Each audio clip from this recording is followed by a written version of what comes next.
মই গোটেই সন্ধ্যাটোক ক্ষমা বিচাৰিছোঁ মই মানে জানি বুজি কৰা নাছিলোঁ মোৰ সেইখিনি একদম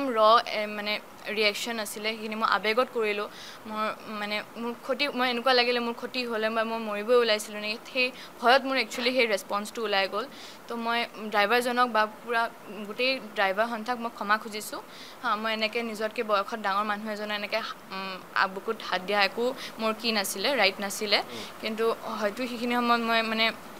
কি কৰিলোঁ গম নাপালোঁ তো তাৰ কাৰণে মই ক্ষমা বিচাৰিছোঁ তেনেকৈতো ক্ষমা বিচাৰিলে মই নামানো মোক ডাইৰেক্টলি অপেন ক্ষমা বিচাৰিব লাগিব শুকুৰবাৰৰ দিনা কাজিৰঙাত এটা অঘটন ঘটিছিল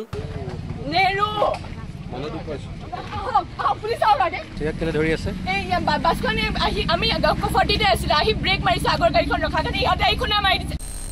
এগৰাকী যুৱতীৰ এটা দৃশ্য বিশেষভাৱে ভাইৰেল হৈ পৰিছিল এগৰাকী চালকৰ বুকুত ধৰি যুৱতীগৰাকীয়ে কিছুমান কথা কোৱা মন্তব্য ভাইৰেল হৈ পৰিছিল তাৰ পিছতে চাৰিওফালে কিছুমান নিগেটিভ মন্তব্য দেখিবলৈ পোৱা গৈছিল আৰু সেই মুহূৰ্তত যুৱতীগৰাকীক আমি লগ পোৱা নাছিলোঁ কিন্তু এই মুহূৰ্তত আহি তেওঁলোকৰ ঘৰত আহি উপস্থিত হৈছোঁ তেওঁৰ সৈতে আমি পোনে পোনে কথা পাতিবলৈ যত্ন কৰিম তেওঁৰ পৰাই জানিম আচলতে ঘটনাটো কি হৈছিল তেওঁ কিয় বা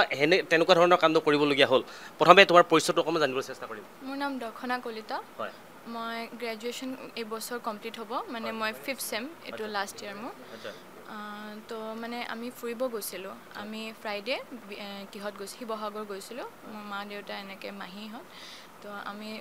ছানডে ৰাতিপুৱাই আমি ঘূৰি আহি আছিলোঁ তো 11টামান বজাত আমি কাজিৰঙা পালোঁ কাজিৰঙাৰ স্পীড লিমিটটো 40 হয় ন তো আমি এনেকৈ 40তে গৈ আছিলোঁ তো এখন হণ্ডা মেচ এখন ৰাস্তাত ৰৈ দিলে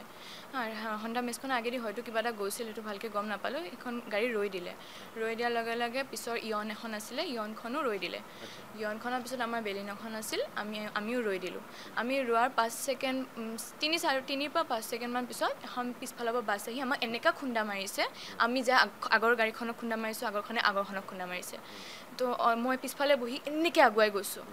অলপ দেৰি মানে 1 ছেকেণ্ডৰ কাৰণে কি হ'লতো গমেই নাপালোঁ কি হ'ল তাৰপিছত দেখিলোঁ দেউতা এনেকৈ আগৰ চিটৰ পৰা ওলাই আহিছে ময়ো লগে লগে ওলাই দি পিনে দেউতা এনেকৈ বাছ ড্ৰাইভাৰটোক নামিবলৈ ক'লে তেওঁ প্ৰথমতে নামা নাছিলে তাৰপিছত অলপ এনেকৈ জোৰকৈ কওঁতে তাৰপিছত তেওঁ নামি পিনে অলপমান তৰ্কাতৰ্কি হ'ল তৰ্কাতৰ্কি হওঁতে সেনেকৈ ইয়নৰ ড্ৰাইভাৰ মেজ সেনেকৈ ভিৰ এটা হৈ যায় ন তো ক্ৰাউডত মানে কথাবোৰ চলি আছিলে পুলিচৰ কথাটো তো সেই সময়তে মই দেখিলোঁ ড্ৰাইভাৰজন মানে পিছুৱাই গৈ আছে তো মোৰ এনেকুৱা ভিতৰৰ পৰা লাগিলে যে এই কেছবোৰ দেখি থকা যায় ন যে এনেকৈ এক্সিডেণ্ট কৰি ড্ৰাইভাৰজন পলাই দিয়ে তো মোৰ লাগিলে যে ড্ৰাইভাৰজন চাগে পলাই দিব তো মানে তেওঁক ধৰিবলৈ মই তেওঁ এনেকৈ ধৰি ল'লোঁ টি শ্বাৰ্টটো বুকুত ধৰা বুলি মানে আহি গ'লে কথাটো মই এনেকৈ ধৰি ল'লোঁ তেওঁ মই সেইটো কাৰণে ক্ষমা প্ৰাৰ্থী হৈছোঁ ড্ৰাইভাৰজন তেওঁ মোতকৈ ডাঙৰ হয় বয়সত মোৰ কাৰণে তেওঁ যে মানে মনত আঘাত পাইছে সেইটো মই নিবিচাৰিছিলোঁ সেইটো কাৰণে মই ক্ষমা খুজিছোঁ তেওঁ ক্ষমা বিচাৰিছোঁ তেওঁ তো মানে সেইটো ধৰিলোঁ তাৰপিছত অলপ পিছত মাও ওলাই আহিলে মাহীও ওলাই আহিল মাহী অকণমান দুখো পাইছিলে তো মা ওলাই মই দেখিলোঁ যে মা দেউতা দুয়োটা ঠিকে আছিলে তাৰপিছত গাড়ীখনৰ অৱস্থাটো দেখা গ'ল আৰু মই মানে কমেণ্টত মানে ৰীলত আহি আছে যে মই কৈছিলোঁ যে মই শিকি থকা গাড়ী সেইটো মোৰ মৰমত ওলাই গৈছিলে কাৰণ সঁচাই মই সেইখন গাড়ী শিকি আছিলোঁ মানে মই সেইখন ক'ৰবাত লাগি যাব বুলি মই নিজেও মানে বহুত মৰমকৈ চলাওঁ পৰাপক্ষত নচলাওঁ ক'ৰবাত লাগি যাব বুলি কি গাড়ী আছিলে গাড়ীখন বেলিনো আছিলে কিমান দিন হৈছিলে 2 বছৰ আৰু তো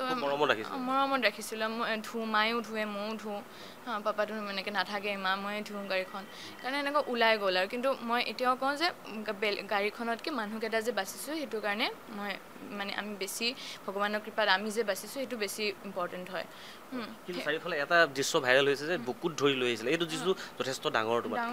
হয় মই তাৰ কাৰণে এতিয়াও মানে মই ক্ষমা খুজিছোঁ মই ড্ৰাইভাৰজনে তেওঁ মোতকৈ বয়সত ডাঙৰ হয় যিহেতু মোৰ তেওঁক খুজিবলৈ মানে ক্ষমা খুজিব একো মই সৰু হৈ নাযাওঁ তেওঁৰ আগত সেইটো মই বুজিছোঁ এইটো মোৰো বেয়া লাগিছে পিছত মই নিজতকৈ ডাঙৰ মানুহ এজনে এনেকুৱা কৰিলোঁ কিন্তু মই মানে কৈ আছে ন মোৰ কথাটো ওলাই আছে কিন্তু মই মানে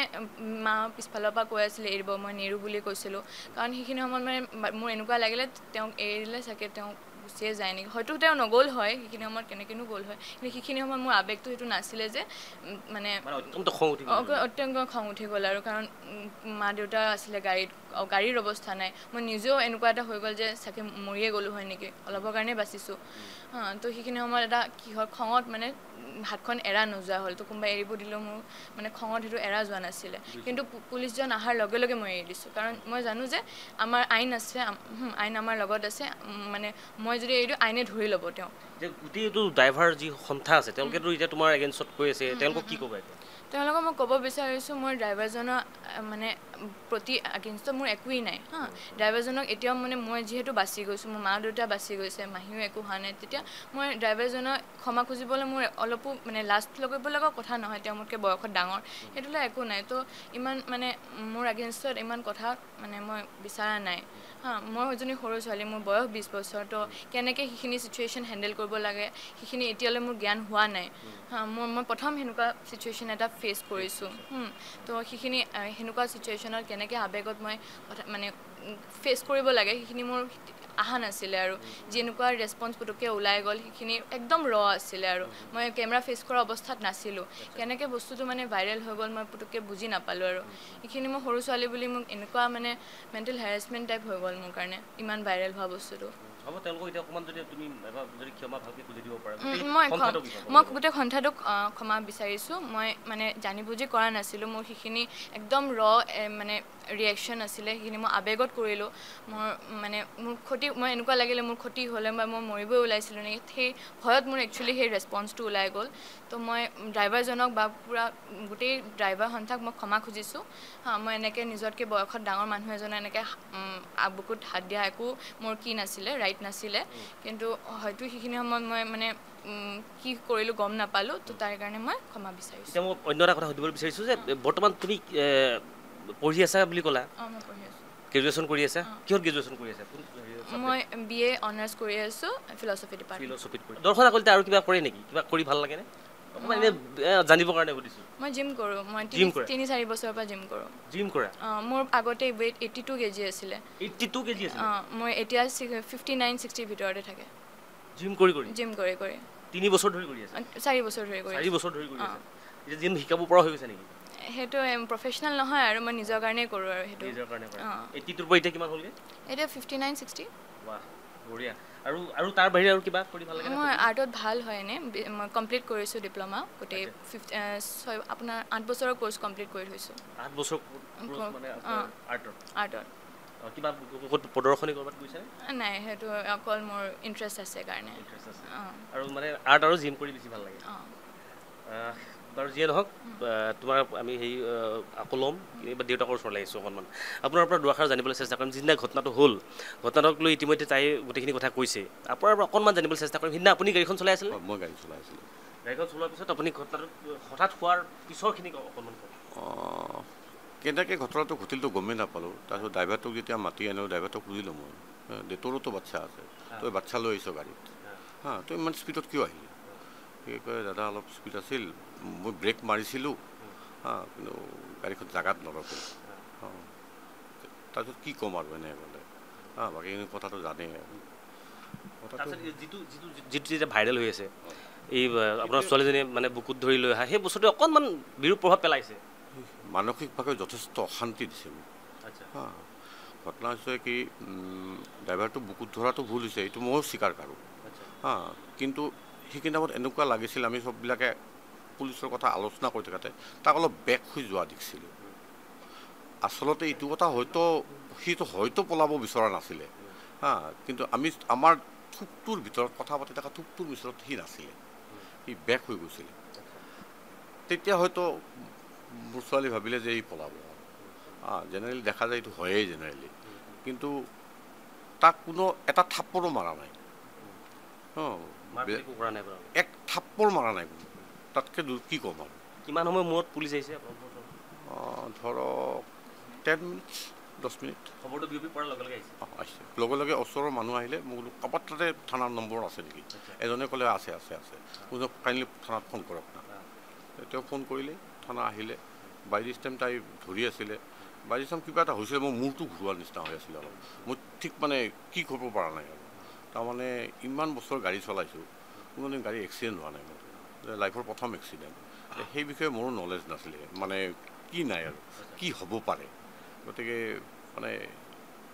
মানে কি কৰোঁতে কি হ'ল নিজে গম নাপালোঁ আৰু। আপুনি তেওঁলোকৰ বিষয়ে মানে তেওঁলোকৰ উদ্দেশ্যে কিবা ক'ব নেকি, সন্থাক উদ্দেশ্যে বা ড্ৰাইভাৰজনক উদ্দেশ্যে? চাওক, কেছটো ইমানতে শেষ কৰা ভাল, কাৰণ মই নাভাবোঁ ইয়াৰ পৰা কিবা এটা ভাল ফল হ'ব। তাই সৰু ছোৱালী, ভুল এটা কৰিছে, তাই ক্ষমা খুজিছে, গতিকে মই ভাবোঁ যে আপোনালোকে ক্ষমা কৰি দিয়াটো উচিত নিজৰ ছোৱালী বুলি ভাবি। ধন্যবাদ জনাইছোঁ। এয়া আছিলে দৰ্শনা কলিতাৰ পিতৃ। আমি জনাইছোঁ যে শুকুৰবাৰ দিনা যিটো অনাকাংক্ষিত ঘটনা ঘটিলে, এখন বাছৰ লগত যিটো সংঘাত এটা হ'ল, তাৰপিছত দৰ্শনা কলিতাই যিটো নকৰিবলগীয়া ভুল এটা কৰিলে, সেই ভুলটোৰ বাবে ইতিমধ্যে কিন্তু আমাৰ সংবাদ মাধ্যমৰ সন্মুখত তেওঁ ক্ষমা বিচাৰিছে। আৰু আমিও ভাবোঁ যে এই যিটো ঘটনা, এই ঘটনাটো আৰু দীঘলীয়া নহওক। সৰু ছোৱালী বুলি হয়তো আপোনালোকেও চালক সন্থাই পাৰিলে এওঁক ক্ষমা কৰি দিয়ক, যিহেতু এনেকুৱা ধৰণৰ ঘটনা আৰু পাৰিলে এইখন অসমত সাধাৰণতে নঘটক বুলিয়ে বহুতে আশা কৰিব, আৰু আমিও আশা কৰিছোঁ যাতে এই ঘটনা ইমানতে উৰ পৰক। আহি আছিলোঁ নৱোদয় স্কুললৈ, নৱোদয় স্কুলত ষ্টুডেণ্টলৈ। আহি থাকোঁতে মোৰ আগত 6-7খনমান গাড়ী আছিলে। গাড়ী থাকোঁতে আগৰ গাড়ীখনে খাৰা ব্ৰেক মাৰি দিলে। খাৰা ব্ৰেক মাৰি দিয়াৰ পিছত মানে গোটেইখন গাড়ী কণ্ট্ৰল কৰিব পৰা নাই ব্ৰেকটো। ইখনে সিখনক খুন্দা মাৰিছে, সিখনে ইখনক খুন্দা মাৰিছে। লাষ্টত ময়ে আছিলোঁ। মই বলেনোখনত গৈ পেলাই খুন্দা মাৰিছোঁ। এইপিনে আপোনাৰ বাওঁ ছাইডেও কাটিব নোৱাৰিলোঁ, ডাউন ছাইডেও কাটিব নোৱাৰিলোঁ, কাৰণ ডাইৰেক্ট নামাৰিলে মোৰ স্কুলৰ ষ্টুডেণ্ট ক্ষতি হৈ যায়। সেইকাৰণে মই ডাইৰেক্ট গাড়ীখনতে খুন্দা মাৰিবলগীয়া হৈছে। তাৰ পিছৰ পৰিস্থিতি কি হৈছিল? পিছৰ পৰিস্থিতি যেতিয়া খুন্দা মাৰিলোঁ, তেওঁ বাপেকে গাড়ীত বলেনোৰ পৰা নামি আহি পেলাই মোক ষ্টাৰিঙৰ পৰা নমাব বিচাৰিছে।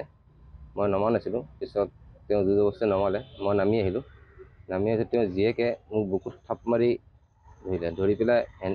বাওঁ ছাইডে ৰাস্তাত কাষত লৈ গৈছে। নি পেলাই তেওঁ ধৰি আছে বুকুত মোক।